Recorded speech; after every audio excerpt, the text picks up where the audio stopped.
ನಾನು ಸಣ್ಣಕ್ಕಿದ್ದಾಗಿಂದನೂ ನಮ್ಮ ಅಪ್ಪನ ಗೆಳೆಯ ಆಗಿದ್ರಿಂದ ಸಿದ್ಲಿಂಗ್ ಶೆಟ್ಟರದ್ದು ನನಗೆ ಓದಾಕ್ ಬಂದಾಗಿಂದನೂ ಕವಿತೆ ಓದ್ತಿದ್ರೆ ಅವು ನನಗೆ ಎಷ್ಟು ಹಿಡಿದಿಟ್ಟಿದ್ವು ಅಂದ್ರೆ ಅವಳು ಗದ್ಯ ಬರೆದಿದ್ರು ಅದ್ಯಾಕೆ ಬಿಡು ಓದುದಂತ ಬಿಟ್ಟೇ ಬಿಟ್ಟಿದ್ದೆ. ಮುಂದೆ ವಿದಿಶಾ ಪ್ರಸಂಗದ ಬಿಡುಗಡೆ ಸಂದರ್ಭಕ್ಕೆ ನೀ ಅದ್ರ ಬಗ್ಗೆ ಮಾತಾಡಬೇಕು ಅಂತಾಗ ನಾಟಕ ಓದುದಾತು, ಓದಬೇಕಾತು. ಈ ಸಲಿನೇ ನೋಡ್ರಿ ನಾ ಅವ್ರ ಗದ್ಯ ಓದಿದ್ದು. ಮಕ್ಕಳೇ, ಇಲ್ಲಿ ನೀವು ಅದೀರಿ, ನಿಮಗೊಂದಿಷ್ಟು ಹೇಳಬೇಕಾಗೈತ್ರಿ.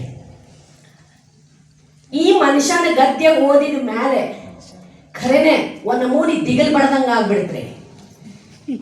ಯಾಕಂತಂದ್ರ ಕವಿತೆ ಬರೆಯುವಾಗ ರೀ ಇವರು ಗಿರಿಜವ್ವನ ಮಗನೇ ಸರ್ವಸ್ವವಾದ ಅನಕ್ಷರಸ್ಥ ಅಸಹಾಯಕ ಹೆಣ್ಣು ಮಗಳು ಗಂಡು ಕೂಸಿನ ಕೆಳಗ ನೆಲಕ್ಕೆ ಕಾಲು ತಾಗಲಾರದಂಗ ಕಂಕಳಾಗಿ ಹೊತ್ತುಕೊಂಡು ತನ್ನ ಹರಕ ಸೆರಗನಾಗ ಮುಚ್ಚಿಕೊಂಡು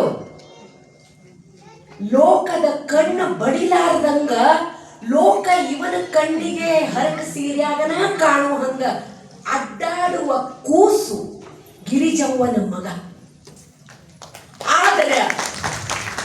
ಆದ್ರ ಇವ್ರ ಗದ್ಯ ಐತಲ್ಲ ಅದು ಇವ್ರ ಗಿರಿಜವ್ವನ, ಇದು ಗಿರಿಜವ್ವನ. ಯಾಕೆ ಹೇಳ್ತೇನ್ರಿ?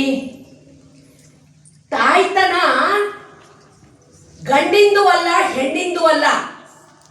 Motherhood is a state of mind. ಒಬ್ಬ ಲೇಖಕ ತಾಯ್ತನವನ್ನ ಸಾಧಿಸಿದ ನಂತರವಷ್ಟೇ ಅವ ಈ ಜಗತ್ತಿಗೆ ಬೇಕಾದವ ಆಗ್ತಾನ್ರಿ. ಅವರನ್ನ ಬಡಿದೆಬ್ಬಿಸುವುದಕ್ಕಾಗಿ, ಇವರನ್ನ ಚುಚ್ಚೆಬ್ಬಿಸುವುದಕ್ಕಾಗಿ, ಅವರಲ್ಲಿ ಬೆಂಕಿ ಹುಟ್ಟಿಸುವುದಕ್ಕಾಗಿ ನಾನು ಬರಿತೇನೆ ಅಂದ್ರ ನಾವು ಹೇಳೋಣ, ಛೂ ನೀ ಮಂಗ್ಯಾನ ಮಗ ಅದಿ ಅಂತ.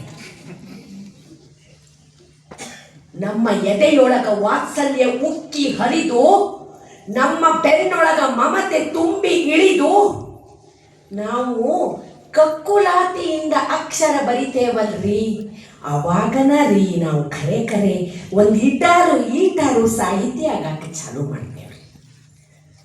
ಖರೇನ ಹೇಳ್ತೇನ್ರಿ, ಇವರ ಚಹದ ಜೋಡಿ ಚೂಡಾದಂಗ ಎದಕ್ಕೆ ಮಂದಿ ನುಗ್ಗ್ಯಾಡಿ ಓದ್ತು, ಎದಕ್ಕೆ ಮಂದಿ ಪೇಪರ್ ಕಸ್ಕೊಂಡು ಓದ್ತೀವೋ, ಪ್ರಜಾವಾಣಿ ತನ್ನ ಸರ್ಕ್ಯುಲೇಷನ್ ಜಾಸ್ತಿ ಮಾಡ್ಕೊಳ್ತೀವೋ, ಮಂದಿ ಫೋನ್ ಮಾಡಿ ಹೇಳಿದ್ರಂತ, ಅವನ ಅಂಕಣ ಬಂದ್ ಮಾಡ್ಸರಿ, ಆದ್ರ ಅಪ್ಪನಂಗ ನಾ ಬರೀತೇನೆ, ನಿಮಗೆ ಈ ಊರು ಸುದ್ದಿ ಬೇಕೋದಿಲ್ಲೋ, ನಿಮಗೆ ಇದ ಭಾಷಾದಾಗ ಬರಿಬೇಕೋದಿಲ್ಲೋ, ನಾ ಬರೀತೇನ್ರಿ.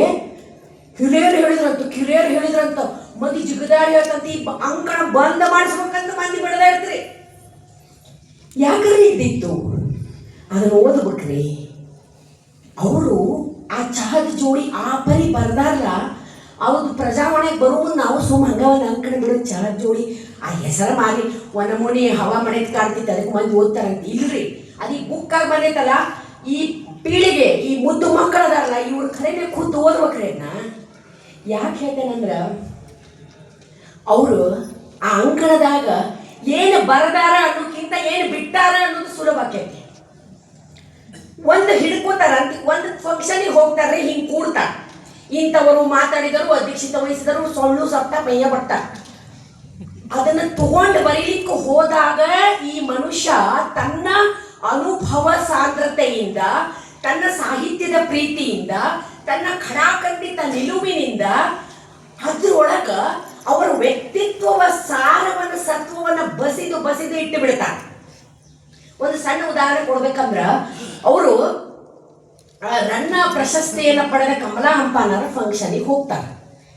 ಕಮಲಾ ಹಂಪಾನ ಅವರ ಬಗ್ಗೆ ಅವ್ರ ಒಟ್ಟು ಬದುಕಿನ ಗ್ರಹಿಕೆಯನ್ನ ಒಂದು ನಾಲ್ಕು ಲೈನ್ದಾಗ ಹಿಡಿದಿಡುದ್ರಿ ಎಷ್ಟು ಕಷ್ಟದು. ಹಂಗ ಮಾಡ್ಕೋತ ಆ ಫಂಕ್ಷನ್ನಾಗಿಂದ ಯಾವುದೂ ಬಿಡುದಿಲ್ರಿ. ಆದ್ರ ಹೇಳೋದು ಸಾದಾ ಶಬ್ದದಾಗ, ಸಾದಾ ವರ್ಡ್ಸ್ನಾಗ ಅಲ್ಲೇವೇ ಅಲ್ಲ. ಆ ಒಟ್ಟು ಗ್ರಹಿಕೆ, ರನ್ನನ ಬಗ್ಗೆನೂ ಗ್ರಹಿಕೆ, ಕಮಲಾ ಹಂಪಾನ ಅವ್ರ ಬಗ್ಗೆ ಗ್ರಹಿಕೆ, ಇಷ್ಟಕ್ಕೆ ಮುಗಿಯೋದಿಲ್ರಿ ಆ ಅಂಕಣ. ಮುಂದೆ ಹೋಗಿ ಹೋಗಿ ಹೋಗಿ ಹೇಳ್ತೈತಿ, ಆ ಫಂಕ್ಷನ್ನಾಗ ಹೊರಗಿನ ಅಂಗಳದಾಗ ರಂಗೋಲಿ ಹಾಕಿದ ನಯನ ಅನ್ನುವ ಒಂದು ಏಳು ಹೆಸರಿಲ್ಲದ ಸಣ್ಣ ಹುಡುಗಿ ಅಕ್ಕಿ ಬಗ್ಗೆ ಬರೀತಾರ 5-6 ಲೈನು. ಕಮಲಾ ಹಂಪನ ಸೆಲೆಬ್ರಿಟಿ, ರನ್ನ ಮಹಾ ಸೆಲೆಬ್ರಿಟಿ, ಇಬ್ಬರ ಬಗ್ಗೆ ಬರೆದ್ರ ಅಂಕಣದಾಗ ನಮ್ಗೆ ಜಗ ಎಲ್ಲಿ ಉಳಿತೈತ್ರಿ? ಅದಕ್ಕ ಹೇಳಿದ್ದು ಗಿರಿಜವ್ವನಾದಾಗ ನಮ್ಮ ಮನಸ್ಸಿನ ಅಂಗಳದೊಳಗ ಕಮಲಾ ಹಂಪನ ತೂಕಕ್ಕ ನಯನ ಬರ್ತಾಳ. ಆಕಿ ಏನು ಯಾರು, ಆಕಿ ಹೆಂಗ ರಂಗೋಲಿ ಕಲ್ತಾಳು, ಹೆಂಗ ರಂಗೋಲಿ ಅದ್ಭುತವಾಗಿ ಬಿಡಿಸ್ತಾಳು ಅಂತ ಅಕ್ಕರೆಯಿಂದ, ಪ್ರೀತಿಯಿಂದ, ವಾತ್ಸಲ್ಯದಿಂದ ನೋಡುವ ಕಣ್ಣು ಬೇಕಲ್ಲ ಲೇಖಕನಿಗೆ. ಅದಕ್ಕೆ ಹೇಳಕತ್ತೇನೆ ನಾನು. ಒಂದ್ ದಿವ್ಸ ಯಾವತ್ತು ಹಿಂಗ ದಿಲ್ಲಿಗೆ ಹೋಗ್ತಾರು. ಆ ದಿಲ್ಲಿ ಒಳಗ ಆ ದಿಲ್ಲಿಯನ್ನ ಅವ್ರು 2 ಸಾಲಿನಾಗ 2 ವಾಕ್ಯದಾಗ ದಿಲ್ಲಿ, ಅಪ್ಪನ ಕೊಂದು ಮಕ್ಕಳ ಗದುಗೆಗೆ ಏರಿದ ದಿಲ್ಲಿ, ಭ್ರಷ್ಟಾಚಾರ, ಅವ್ಯವಹಾರಗಳನ್ನೇ ಜಾಗತಿಕ ಮಟ್ಟದೊಳಗೆ ಮಾರಿಕೊಳ್ಳುವ ದಿಲ್ಲಿನ 1-2 ವಾಕ್ಯದಾಗ ಹೇಳ್ಕೋತ ಗಬಕ್ಕಂತ ಮುಂದೋಗಿ ಹೇಳ್ತಾರ. ಅಲ್ಲಿ ನಮಗೆ ಯಾರಿಗೂ ಗೊತ್ತಿಲ್ಲದ ನಮ್ಮ ಕೊಪ್ಪದ ಹುಡುಗಿ ಅಪ್ಪನ ಒಂದು ಬಡತನದೊಳಗ ಹಂಗೂ ಹಿಂಗೂ ಓದ್ಲಾರ್ದ ಅಂತೂ ಇಂತೂ ಓದಿ ಹೋದಕ್ಕಿ ಆಕಿ ಅಲ್ಲಿ ಆ ವೇಶ್ಯೆಯರ ಸಮಸ್ಯೆಗಳಿಗೆ ಧ್ವನಿಯಾಗಿ ನಿಂತು ಬಡದಾಡಿ ಯಾವ ಲೆವೆಲ್ಲಿಗೆ ಬೆಳಿತಾಳಪ್ಪ ಅಂತಂದ್ರ ಸ್ಟಾಕ್ ಹೋಮದೊಳಗ ಅಕ್ಕಿ ಚಿಕಾಗೋದಾಗ ವಿವೇಕಾನಂದರ ಭಾಷಣ ಮಾಡಿದ ಲೆವೆಲ್ಲಿಗೆ ಈ ಒಂದು ಲಲಿತಾ ಅನ್ನೋ ಹುಡುಗಿ ಭಾಷಣ ಮಾಡಿದ್ದನ್ನು ಎಂಥ ಸಂಭ್ರಮದಿಂದ, ಎಂಥ ಅಕ್ಕರೆಯಿಂದ, ಎಷ್ಟು ಹಚ್ಚಿಕೊಂಡು, ಎಷ್ಟು ಉದ್ರೇಕಗೊಂಡು ಬರೀತಾರ್ರಿ. ನಮ್ಮ ಜೀವ ನಮಗ್ ಸತ್ತಂಗ, ನಮ್ಮ ಧ್ವನಿನೇ ನಮಗ್ ಸತ್ತಂಗ, ನಾವ್ ಇನ್ನೊಬ್ಬರನ್ನ ಏನಾದ್ರೆ ಹೇಳಕ್ ಹೊಂಟ್ರೆ ಹೆಂಗದ ಅದ್ರಾಗ ಜೀವನ ಇರುವುದಿಲ್ಲ. ಹಿಂಗ ಉದ್ವೇಗದಿಂದ, ಹಿಂಗ ಒಂದು ಉನ್ಮಾದದೊಳಗ, ಹಂಗ ಒಂದು ಪ್ರೀತಿಯಿಂದ ಬರೆದ್ರ ಮಾತ್ರ ಆ ಅಕ್ಷರಕ್ಕೆ ಜೀವ ಬರ್ತೈತ್ರಿ, ಅದ್ರೊಳಗಿನ ವಿಷಯಕ್ಕೆ ಜೀವ ಬರ್ತೈತಿ. ಅದನ್ನ ಓದಿ ನಂಗೆ ಲಲಿತಾನ್ ಬಗ್ಗೆ ಮತ್ತೆ ಎಲ್ಲೂ ಓದೇ ಇಲ್ಲಲ್ಲ, ಮತ್ತೆ ಯಾರು ಬರದೇ ಇಲ್ಲಲ್ಲ. ಎಲ್ಲೆಲ್ಲಿಂದ ಹುಡುಕ್ಯಾಡಿ ಬರ್ದಾರ, ಯಾರ್ಯಾರ ಬಗ್ಗೆ ಬರ್ದಾರ, ಹೆಂಗೆಂಗ ಬರ್ದಾರ, ಅದು ಬಹಳ ಇಂಪಾರ್ಟೆಂಟ್. ಕಲಬುರ್ಗಿ ಅವರ ಎಲ್ಲ ವಿದ್ವತ್ತನ್ನು, ಪ್ರತಿಭೆಯನ್ನು ತನ್ನ ಗೆಳೆಯನಾಗಿ ಮಲ್ಲಣ್ಣಾದ ತುಂಬ ಪ್ರೀತಿಯಿಂದ ಬರಿತಾನೆ. ಅವರಲ್ಲಾದ ಬದಲಾವಣೆಯನ್ನ ದಿಟ್ಟವಾಗಿ, ನೇರವಾಗಿ, ಸ್ಪಷ್ಟವಾಗಿ ಹೇಳ್ತಾನೆ. ಹೇಳಕೋತನ ಮಲ್ಲಣ್ಣ ನೀ ಬದಲಾಗಿ ಯಜಮಾನಿಕೆ ಮಾಡ ಹತ್ತಿ ಬಿಡಬೇಡ, ಇದನ್ನ ಮಾಡು.